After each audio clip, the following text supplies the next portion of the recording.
dokie. Louis, are you there? Are we all right? I think we're great, Tonne. Nice to see you. So nice to see you. It is always a huge pleasure to see you. So I think that I'm not the greatest tech person, so I think that I hope we're with everybody. Welcome, everyone.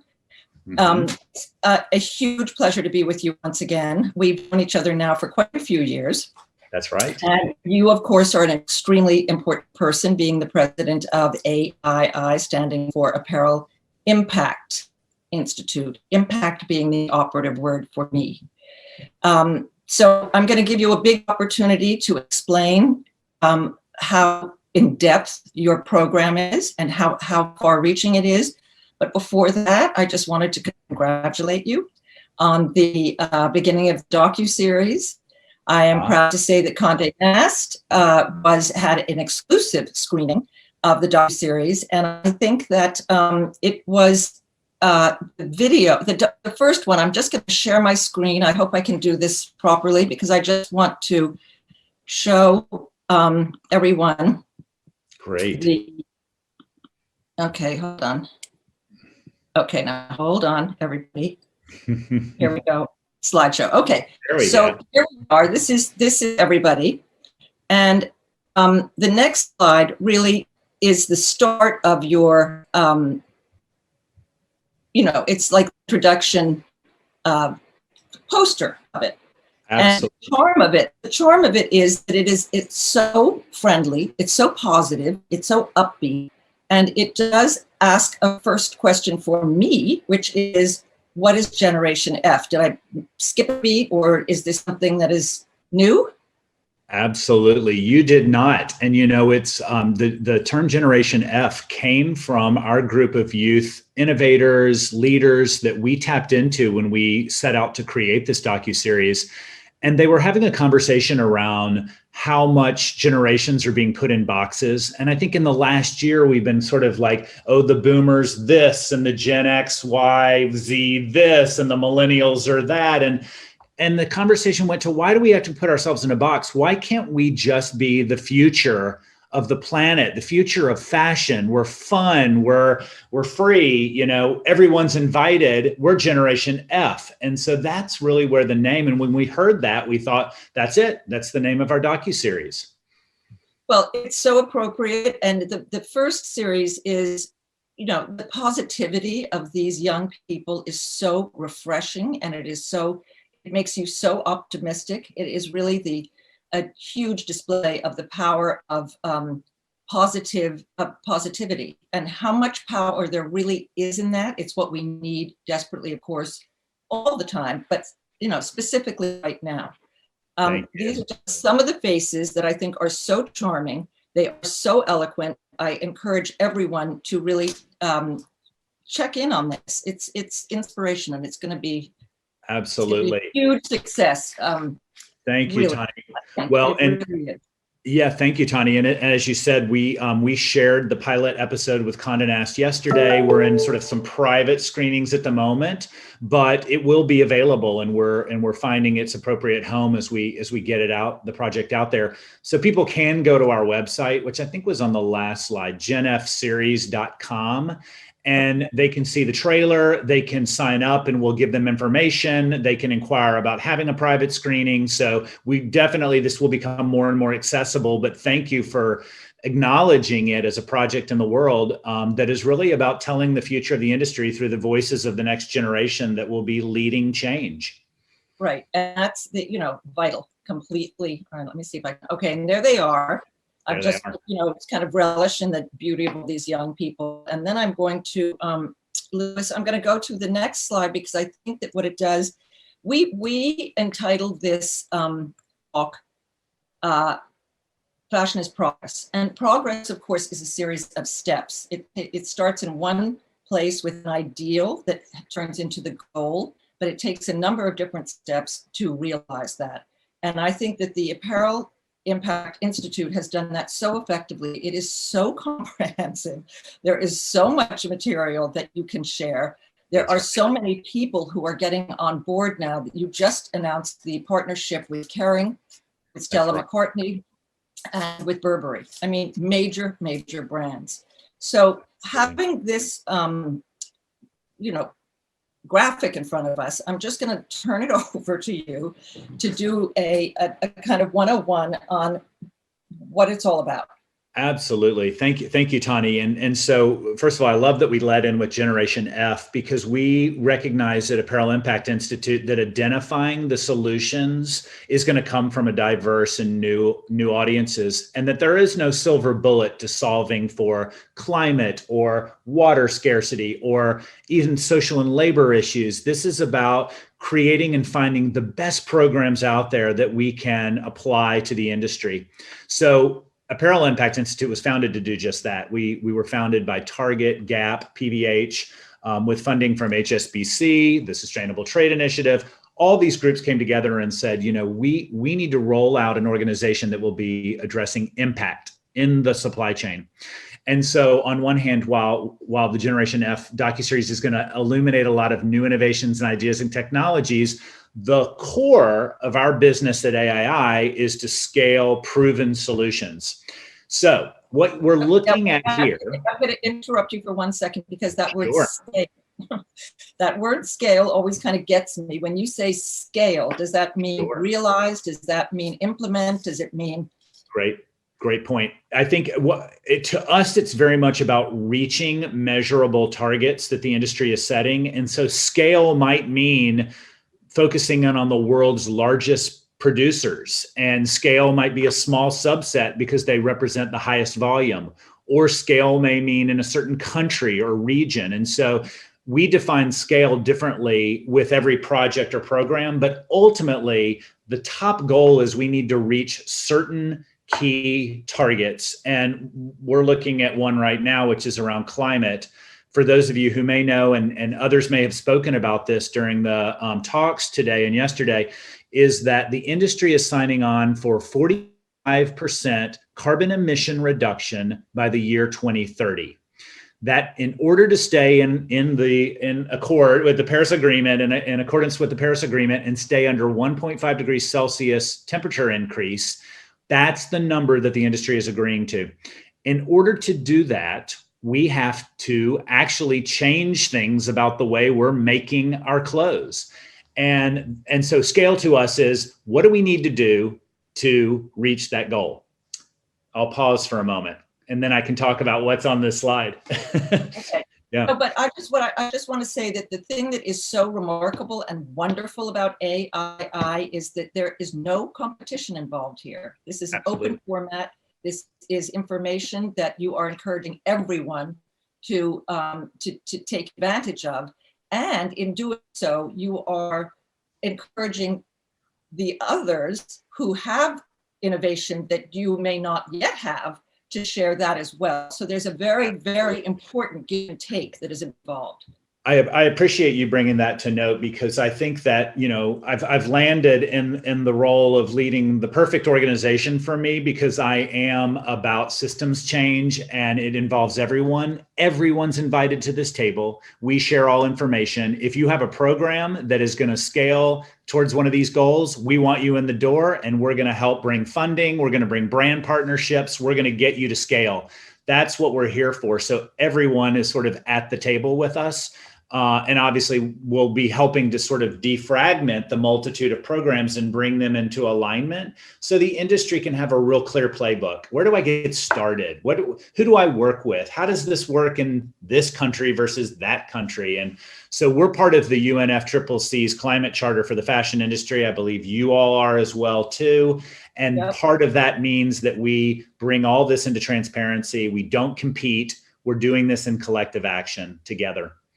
But also there's an important point, is the things that don't work, the trials and the tribulations that do not work are also shared, because you do not learn unless you can learn from mistakes as well as from, success in a project.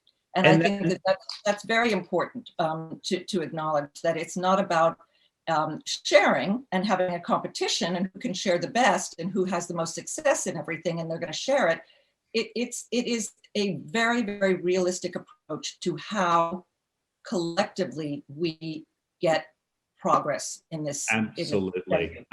I'm glad you brought that up. And that's one of the core principles of design thinking, right? Is to reiterate until you get it right. And it means that every failure is actually a success because it moves you closer towards the destination. When brands have traditionally taken on a lot of these pilot projects or incubated concepts alone, sometimes if it fails, you might not get the funding in the next fiscal budget in order to go back in and try it again. Or you might say, that's okay, we're moving out of that country anyway, we'll just worry about this in the other country. But now, because we're actually all at the table learning together, we're able to bring a lot of the failures and the accomplishments into transparency.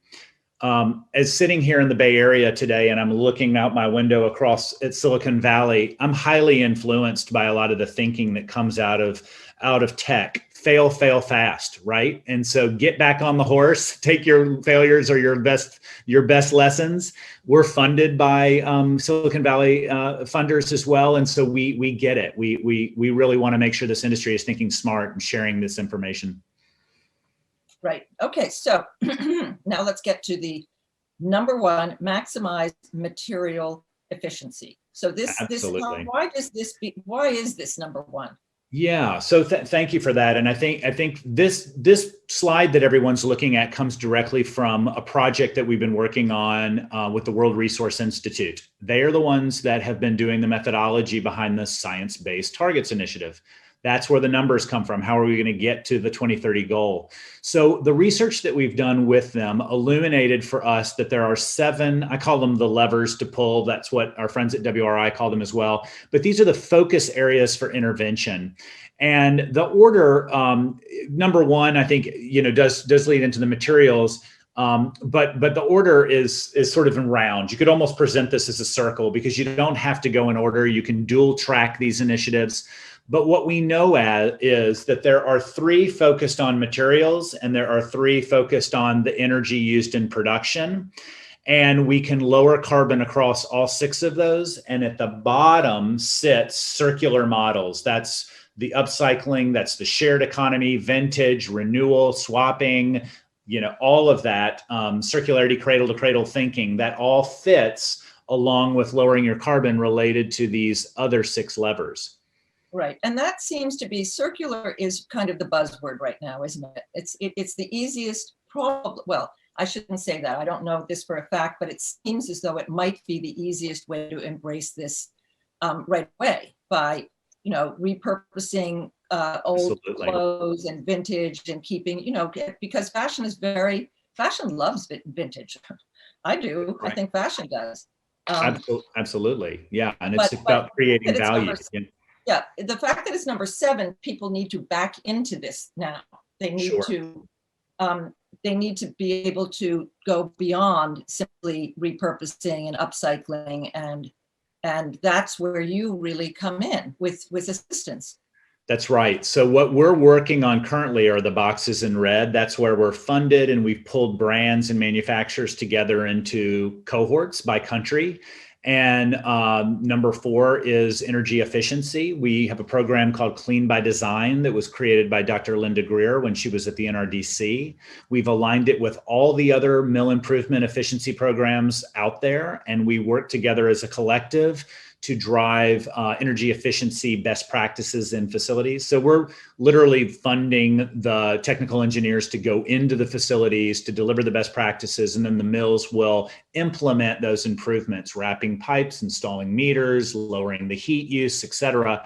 And they can see up to 10% carbon reduction savings there. And it's one of the areas you can see, particularly under the material production, tier 2, 45% of the carbon is happening there. So if you can maximize some of that energy and lower it at the production, you're really helping to achieve your goal. And then we're setting up pilot programs now for diverting from coal burning in the boilers, which happens in the fabric dyeing. It also happens in the laundering at the final stage product assembly. That's tier 1.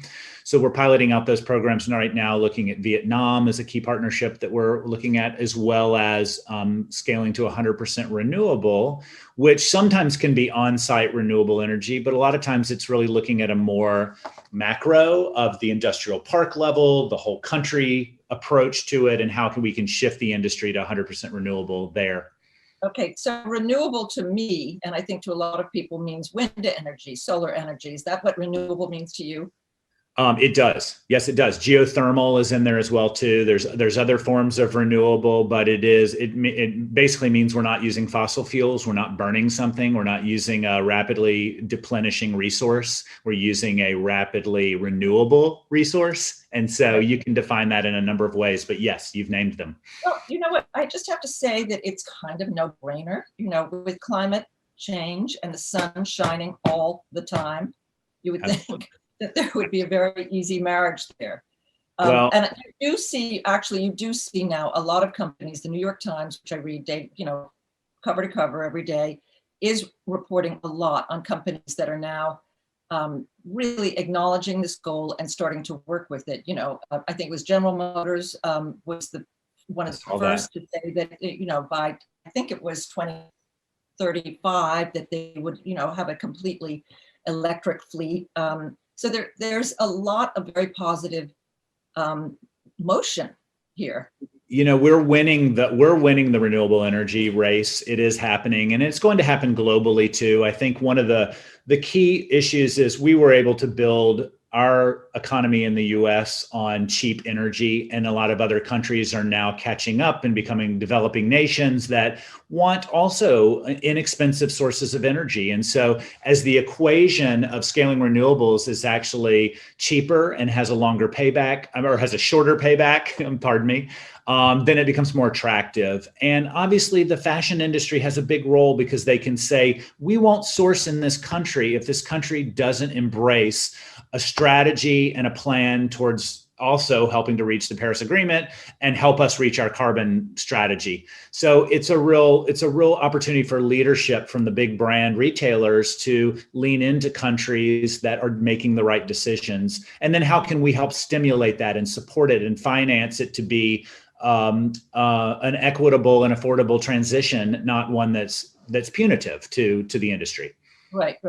Louis, I remember I was there with Linda Greer for, I think it was actually the first Clean by Design. I'm sure we were together on that one. And Linda had this incredible slideshow that, correct me if I'm wrong on this, but she showed a picture. She said that you could tell what the upcoming trend in color would be coming out of China, because it would actually show up on the California coastline. Absolutely. Yeah. You would actually be able to see a evidence of it.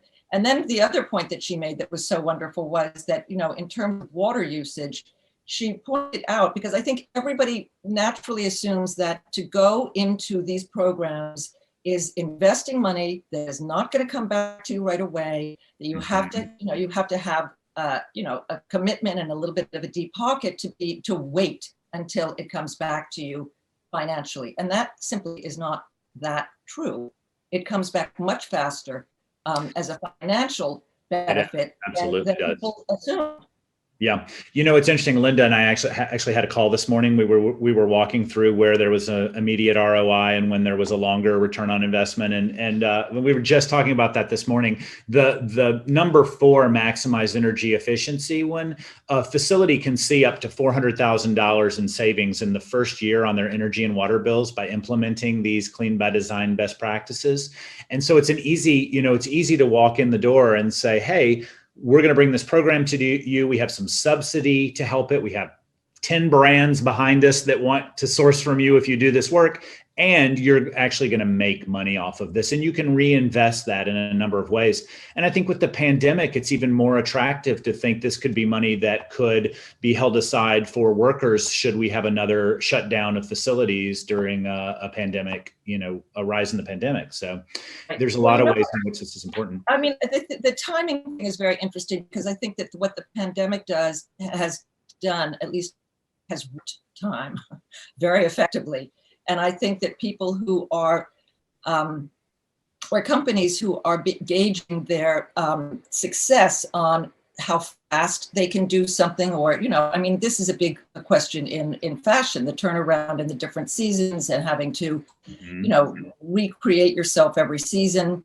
That's a whole, Louis, we won't talk about that right now. That's a whole nother thing. But I do feel that the pandemic has given us the opportunity to, to reset, to rethink, to invest, with our hearts and our intelligence, rather than simply with a monetary gain being the primary, motivation. No, I think that's absolutely true. That's certainly themes that we've seen in the interviews and exploration of the Generation F docuseries. But the brands that we work with are telling us the same thing. When the pandemic hit and we thought, wow, we're going to lose some company endorsement, we're going to lose some brand partners, they're just not going to be able to focus on this. And we've seen the opposite. We've seen acceleration into our work. We're bringing in more collective funding to scale these programs this year than last year. And that's happening because there's a... Oh, we just lost you. Can you hear me? We just lost your voice, not you. Let's see. Slide down perhaps too. I don't know. Now you're back. You're back. You're back. Okay, good. Yes, I think what we're seeing is that brands are recognizing that doubling down on sustainability is future-proofing not only their supply chain, the commitments they've made, it's the only way they'll be reached, but also this is what their customers want from them. Mm-hmm. And that was important 12 months ago, but it's even more important after we've all gone into this real deep introspective year around what is meaningful and important. Yeah. I mean, the other thing is that important to note is that every dollar is a vote. It is simply a vote. When you spend a dollar with a company, you are endorsing whatever they stand for, how they've done it, so that when you support financially by buying from companies that are part of this program, your vote counts. It makes you count. You really do count in this process. Absolutely. I get asked often which companies are doing a good job, and I'm hesitant to answer that because an honest company, even one like Stella McCartney or Patagonia, is going to tell you what they're not doing right, what they wish they could, but it's not solved for yet, or they'll admit we're growing. And if we're growing, then our impact is increasing. So we have to go faster with positive impacts. And I think the beautiful thing that I tell people to do is learn about the companies you buy from. They do put this on their websites. They are in the news. Vogue is writing about them. Find out what they're doing, get curious and interested, and then make some choices. No one's perfect yet, but if they're not working on it and they're not being transparent about it, you can find out pretty quickly. And I think that's key right now, is to educate ourselves about where our clothes are being made and who's and what's behind the companies that are making them. Yeah. We at Vogue, for Vogue.com, we have upcoming a kind of a series that is the editors kind of dissecting spring collections in a way that makes it a little bit more accessible and maybe friendly, not friendlier, but just, you can understand it in a different way. And of course, I am doing the sustainable designers, but it's really wonderful to see how many of them are really embracing this in every different way that they can. And I hope that this, I hope it will be helpful. I hope that people will jump on this bandwagon. It's a great one. It's moving forward. Absolutely. Yeah, no doubt. And I just want to applaud Vogue because you all have a megaphone and are curators and arbiters of taste, of conversation, of culture. And you all have made a conscious decision to make this an important platform. And I know that that's something that's really well thought through throughout the leadership in the organization. Well, Condé Nast was, we joined the UN Charter for Sustainable Fashion last year, and we were the first media company to do so. So that's a feather in my cap, saying. Not that I did anything, but I think that it's wonderful that I'm part of a company that really is, out there doing it. Yeah. Well, we all want to feel proud of the organizations and systems and companies that we buy from or attach to or work for. So thank you for giving me the opportunity today to talk a little bit about the two sides of AII, our docuseries, our work on climate in the supply chain. I really appreciate it, Tonne. Okay, well, I just think I'm really, really going to encourage people to watch the docuseries because it is so friendly And you are very friendly too, Louis. I have to say, I really think you're friendly, but you have so much information at your fingertips. It is a little bit overwhelming. And I commend you. From the moment I met you, I commended you, and I continue to do so. I hope we have more opportunities to be together. Mutual respect. Thank you.